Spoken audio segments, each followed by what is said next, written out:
பங்குனி மாத மூல நட்சத்திர தினமான இன்று உலக நன்மைக்காக சஞ்சீவி ஆஞ்சநேய சுவாமி ஆலயத்தில் மகா சுதர்சன ஹோமம் மற்றும் ஆஞ்சநேய சுவாமிக்கு நடைபெற்ற திருமஞ்சனத்தை திரளான பக்தர்கள் வழிபாடு செய்தனர்.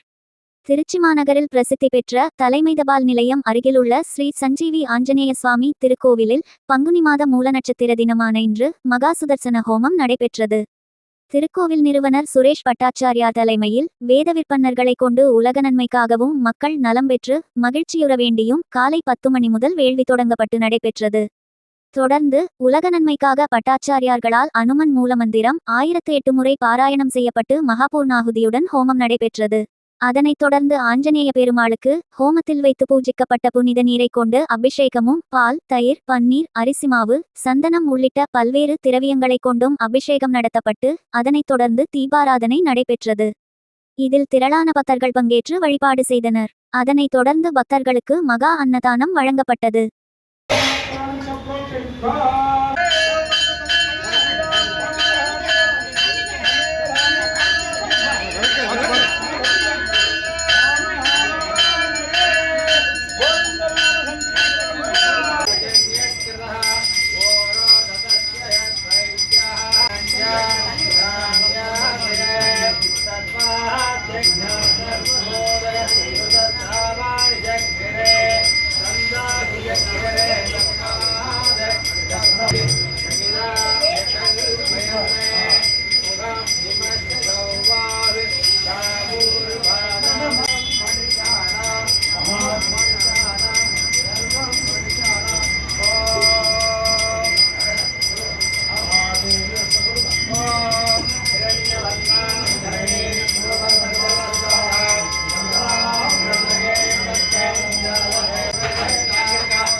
கீழே